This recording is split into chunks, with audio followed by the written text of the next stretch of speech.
This is the second video introducing the Greek tense system. Hopefully you'll have remembered the basic endings from before. To recap, you've got an epsilon in any past tense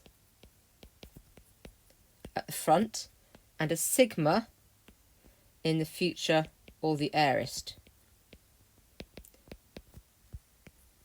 The past doesn't exist as a tense, but it is a distribution of 4 sets of endings in Greek, 2 of which are really important, the imperfect and the aorist, 2 of which you're not going to worry about for ages because they're not used that much in the New Testament. You then got to think about how oral Greek is. And think about what happens if you start adding all these E's to other letters. So, if you add an epsilon on the front of something like akuo, you've got a problem because you've now got ea. Epsilon plus alpha gives you air. So the imperfect of akuo is kuon. You've got your imperfect endings.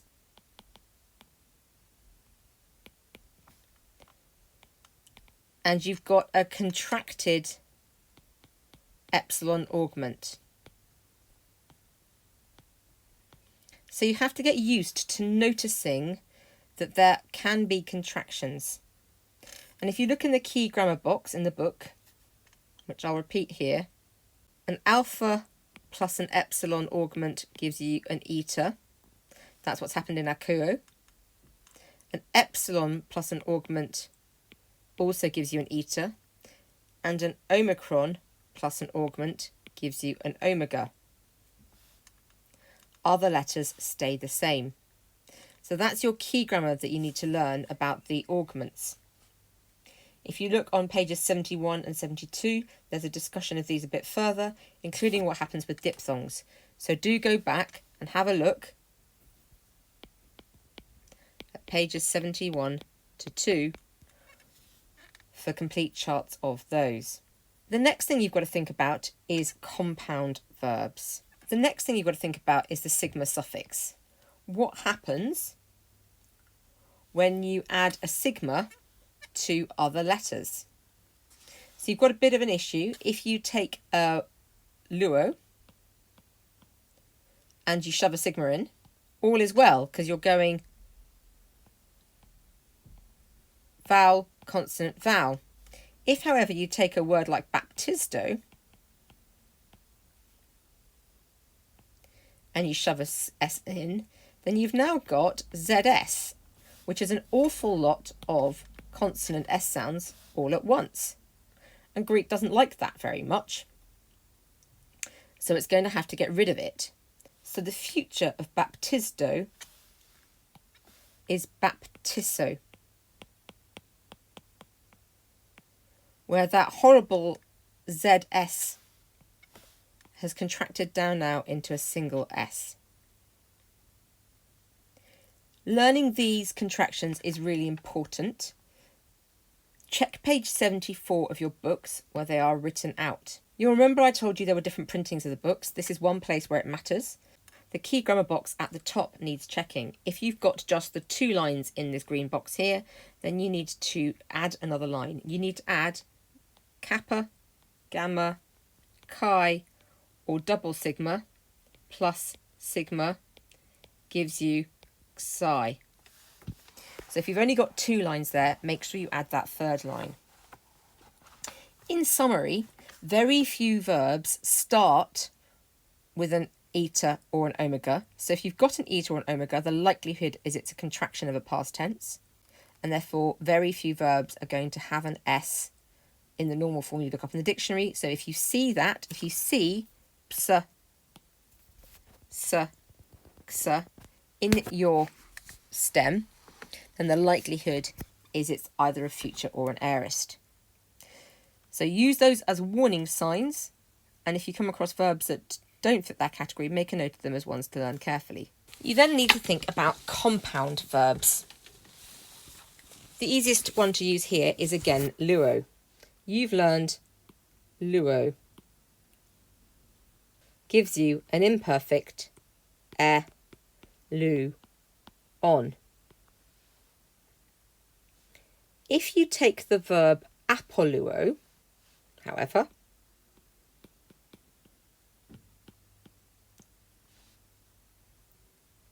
you've got to think a bit more carefully. The verb is still luo, really. It is being modified by a prefix. Therefore, for grammatical purposes, you're treating it as though there was a split there. So if you want to augment it, the augment has to go into the gap. So the imperfect apoluo is ap, lu, on. And the augment has gone in the middle and has elided the o in there from the apple. It's got rid of it. So ap, lu, on. So when you're reading a Greek verb, you have to read every single letter carefully. And if you see an out-of-place epsilon, think about if it's a compound verb with an augment hidden in the middle. That's why compounding is introduced in chapter 4. It is really important in Greek. You'll get used to it. You'll get used to looking for ap or hup or ep or par or any of those prepositions that can compound and then give you the epsilon after them before the main verb stem.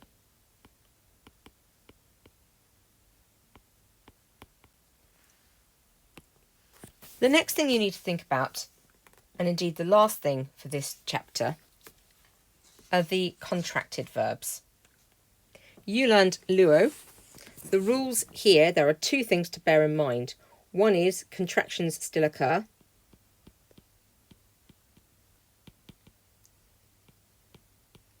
And two, you add an eta before the sigma ending. So let's look at this in action. You've got a present, pilor, piles, pile, pilumen, pileta, pilusi, with those slightly different forms there with the contractions in it. For the imperfect and the aorist, you're going to add an augment. So you need to be adding the augment to build this up.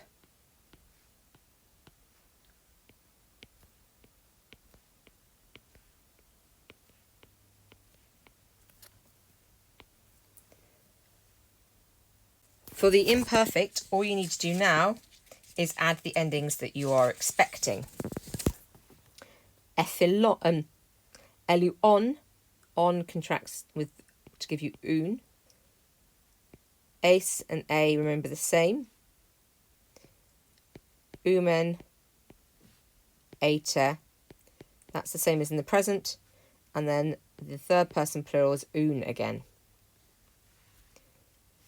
The next change comes in the future and the aorist with adding the sigma. You're going to have to add an eta onto your stem each time. And then the sigma. And now, because you've got a sigma, you've no longer got a contract verb. So none of your endings need to change or do anything strange. And they can all just be the endings you were expecting. Or, ace, a, omen, eta, usin. Aorist sa, sus, se, sumen, sate, sun. So your endings are predictable, but you've got to bear the two things in mind: the contractions that happen in the imperfect and the added eta that comes in the aorist in the future. Remembering those two rules will help you remember the paradigms, or you can just learn the paradigms. Either way you do it, you'll get used to using these and then they will feel a lot simpler. We'll work through exercises in class, but do contact me if you've got any questions.